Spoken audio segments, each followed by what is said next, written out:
Hey, Urban.Ops. First things first, welcome. If you're here is to watch the video that is in regards to the conversion from drum brakes to disc brakes in the back of the Tacoma.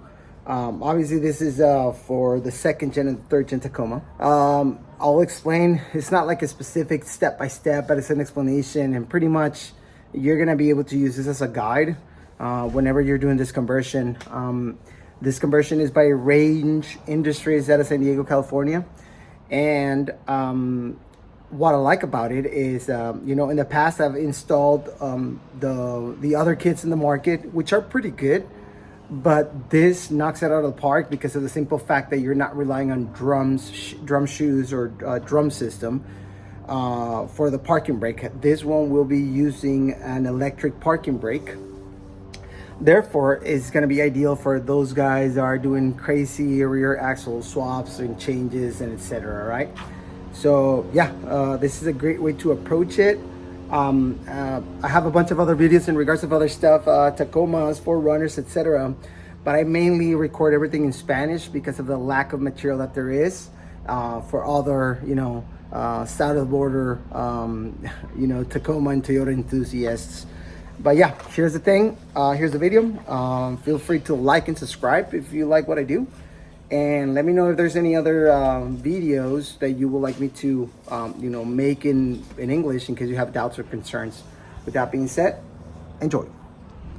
Hey, what's up, gang? For those that want to do upgrades in Tacoma 2nd gen, 3rd gen, for the rear brakes, go into disc style. As you know, Tacoma's 2nd gen, 3rd gen, they usually come with a drum brake system. And tends to present a lot of issues, especially for those guys that are like heavy on the brakes, off-roading, rock crawling, etc. It's very common that, the internal piston can blow and therefore, drop all the brake fluid and therefore, compromise your trip. And obviously it's a hazardous conditions. But anyways, one of the ways to get away with all that is to do a disc brake conversion. In the market, there was a couple of kits already, but in reality, I didn't consider it to be like cost efficient for what you were getting. But I stumbled across this product. It comes from Range Industries in San Diego, California. And the kit comes with these adapters, hardware, some cables and instructions on how to do the things. And hey, you get a cool Sharpie as well. But anyways, what this kit is going to do is that you're going to be able to adapt the calipers off of a Chevy vehicles. And I say vehicles because there's plenty of vehicles that you can actually use this out of, right? So you can go to the junkyard or you can go and buy them brand new. It's up to you. For me, I ended up buying these two from eBay, and I paid about 110 bucks for each of them. Already shipped to my home, and they're come with the original GM motors, and I'll explain why. Now, as you can tell, this is going to be disc. So what you're going to need to buy as well to be able to do this conversion is to get yourself a set of discs. They could be from 2010 all the way to 2014 FJ Cruiser, or 2010 and up 4Runner. You can use the originals, or you can go ahead and upgrade to something that is going to be drill slotted, such as I did. I pay 56 bucks for a pair of these, and I pay around $290 for this kit shipped to my house. So what is it going to do is that now you're going to be removing your drum brakes from the rear. So you're going to be removing your drum brakes, and once you remove the drum brakes, you're going to have to cut off the backing plate, and then you're going to be able to place this, and you're going to be able to install this calipers into this adapter. And you're going to be able to control your parking brake or e-brake using the electrical motor. That's why they send the connectors, and that's why they send the circuit breaker with the switch. Instructions are pretty straightforward, and this is what I'm going to be doing. With that being said, here we go. All right, first things first, we're going to be removing the rear drums. So hopefully if you're in the California area, then salt's not going to be an issue. Therefore, you're going to be able to just take it up just fine. So you're going to have to remove this, disassemble the drum brakes assembly. And once all this area is clear, what we're going to be doing is cutting off the backing plate.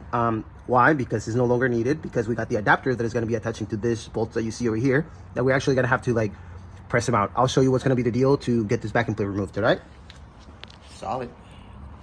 Remember, if the drum is stuck, something that you could do is you can drive some bolts through the threaded holes, which are going to be the ones that are going to be closer to the center.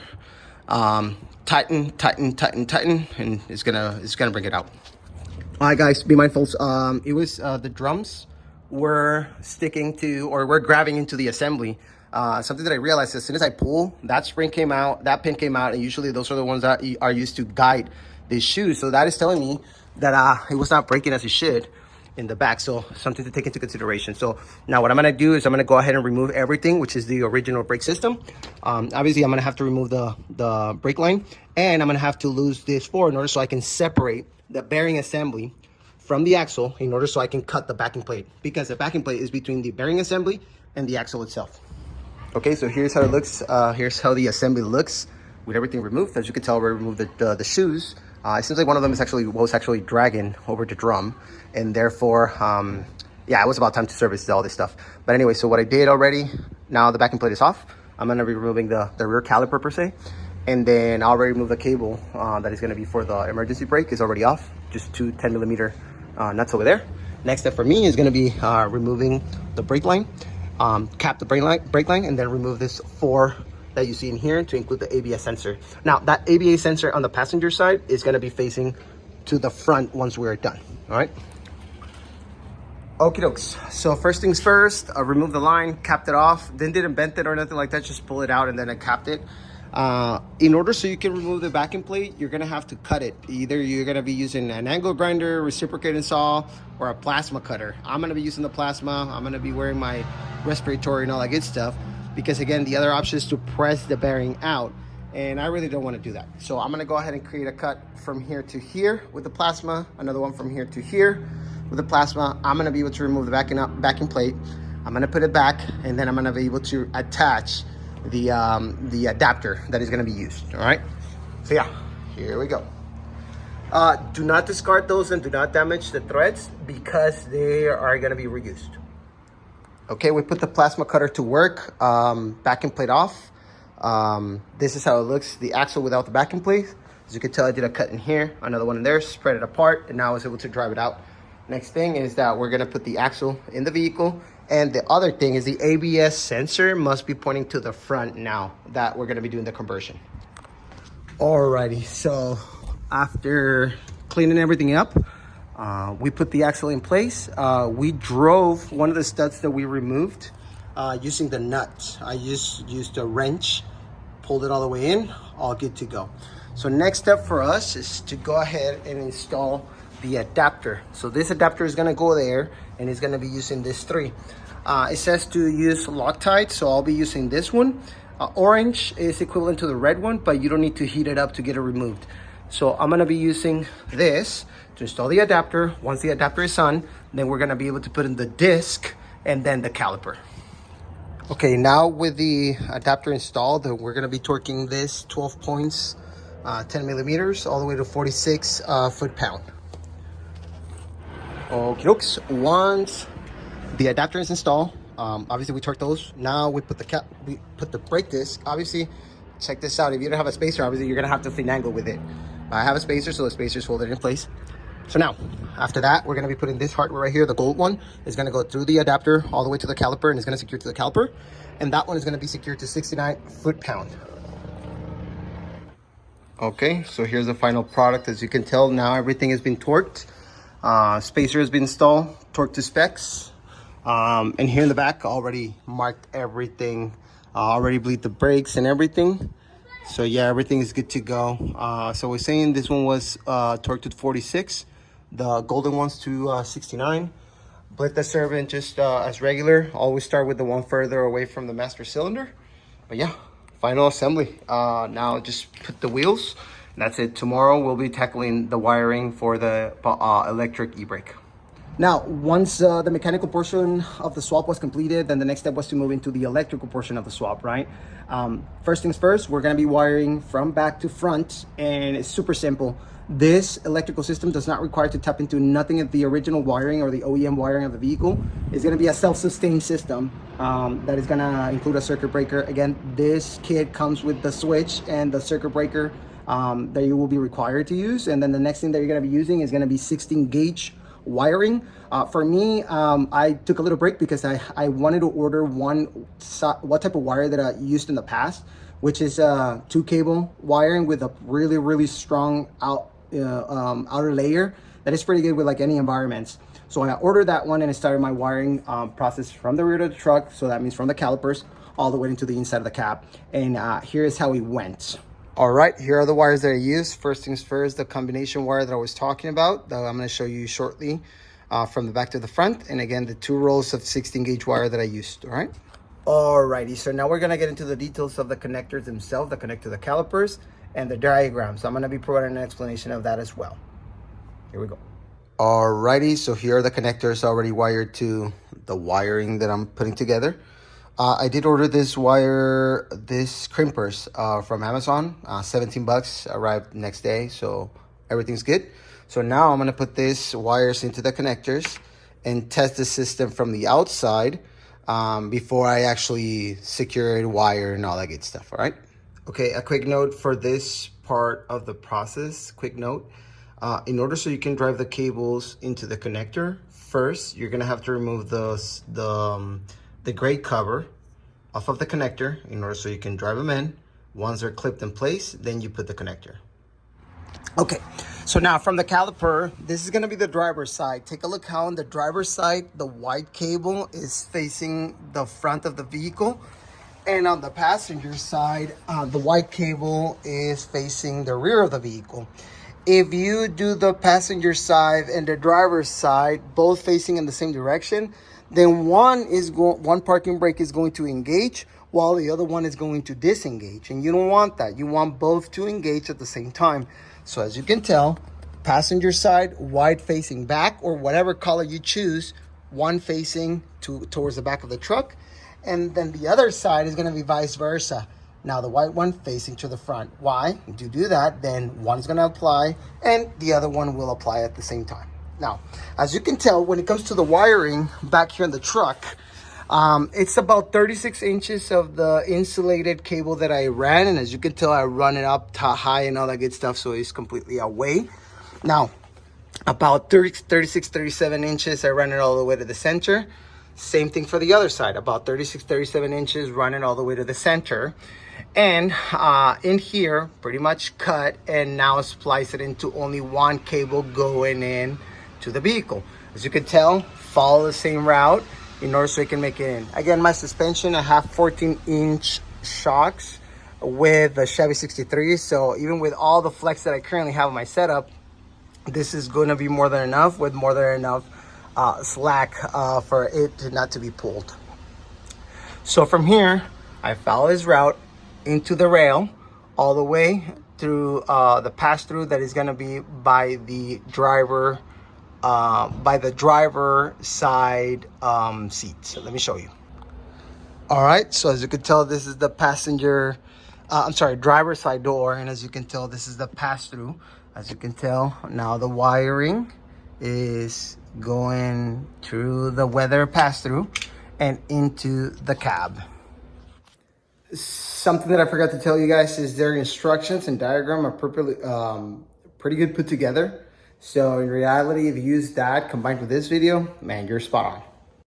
All right, so check this out. This is the wiring, the diagram that I ended up putting together. All the way to the left, we're gonna have the calipers. In the center where it says switch is going to be the switch that you're going to activate with your hand in order so you can engage or disengage the parking brake. Right past that, you're going to have the circuit breaker, and all the way to the right is going to be your battery. As you can tell, providing 12 volts to the circuit breaker, and on the other side, the ground. As you can tell, the switch is going to require its own ground. Check this out. I decided to install the circuit breaker inside of the truck, so in case it trips, I can hear it from the inside. The other thing is went ahead and cut a little bit of the stud that it was protruding, and the main reason being is since I have it inside in here, I don't want especially this terminal to make contact with ground, because therefore is 12 volts directly to ground. Not a good idea, right? But anyways, I'm gonna go ahead and seal it now and make sure everything is properly secured. Now this is gonna be supplying the 12 volts to the switch, and then the switch is going to be then redirecting the voltage all the way to the calipers. Okie doke. So once in the inside, first things first, you're going to be able to remove the parking brake. Remember, the parking brake, it was foot operated in the past, so it's gone. So I got more room over there. Now, as you can tell, you're going to be able to see 1, 2, and then the third bolt is going to be all the way up on top. But as you can tell, I actually used the studs where the parking brake used to be secured as the ground for the switch itself, and as well the ground for the light on the dashboard. So as you can tell, Now going back into my switch, coming from the calipers, right, through the pass-through, is gonna make it into the switch, which I now install here. Again, my truck did not had any TPMS because this is a 2005, and I actually, when I was purchasing the vehicle, I was looking for one like that because I didn't want to deal with a TPMS because I was thinking of going bigger tires, as everybody know. So here's the thing. This is the switch. If I go into that direction, then it's going to be engaged, and into this direction is going to be disengaged. Now, I did it in that fashion, so in case I'm heading, like I'm going out of the truck, and if I happen to bump it, I'm not going to engage it without command. Now, as you can tell, I added an extra switch in here, and this is the one that I installed in order so I can provide ground to the parking brake light in the dashboard. So as you can tell, when I engage, and you can listen now, once it's done, no more noise, then I click on this one. So now parking brake is engaged and the light on the dashboard is engaged. So therefore I know that it's engaged. Now, once I'm done, or per se, I'm not using the parking brake, or I want to disengage, what I do is first I disengage, right? And then I go into this direction, and you can hear the little motor. All right, and it's time to set the parking brake. And then engage. That's it. That's the operation. Alrighty, so here's an operational demo. As you can tell right now, I got the parking brake like on, because when I engage the parking brake, I engage the switch as well. So what I'm gonna do right now is I'm gonna go ahead and release the parking brake so you can see the holding power. Now, before I even go ahead and do that, let me go ahead and press on the brake, shift it into reverse. Now with the parking brake engaged, as you can tell, the reverse camera is there. My feet is completely off the brake. Reverse is selected. Nothing. We don't got zero movement. All right. Now, with that being said, check this out. I'm just going to go ahead and release the parking brake. All right. So first switch off, no more light for the parking. Now it's my responsibility to release the brakes. So check this out. I'm gonna release the brakes, and now it's moving in reverse, right? All right, I apply the brakes. I'm gonna go ahead and put it in drive. I'm gonna go ahead and secure the parking brake. There you go. Parking brake and light engaged. Boom. All right, parking brake light off, parking brake release, and as you can tell, now I'm moving forward. Now let me go ahead and show you something as well. All right, I'm gonna go ahead and engage it with the low gearing. I'm gonna go ahead and set it on neutral. I'm gonna go ahead and engage my low in the 4x4.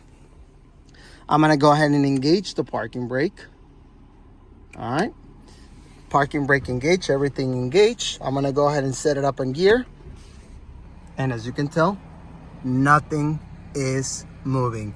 This is outstanding compared to the drum brakes. They used to drag, they used to make noise. Not a good idea. All right, I can now go ahead, kill, release, and there you go. Now my vehicle is moving. All right, so as you can tell, for me this is a clear winner.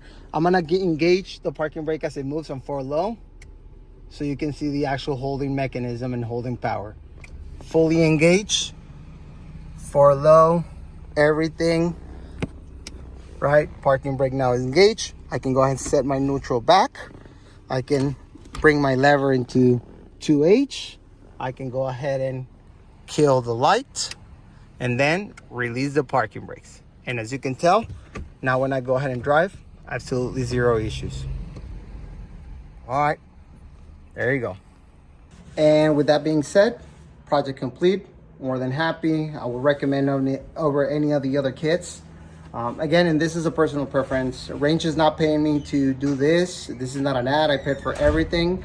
Again, I just order the adapter kit and the electrical components from Range Industries, and then I order my calipers directly from eBay, and yeah, wiring from Amazon. And I'm gonna put all the products that I use in the link in the description. With that being said, thank you very much for your likes, subscribes, and please let me know if there's any questions, doubts, or concerns.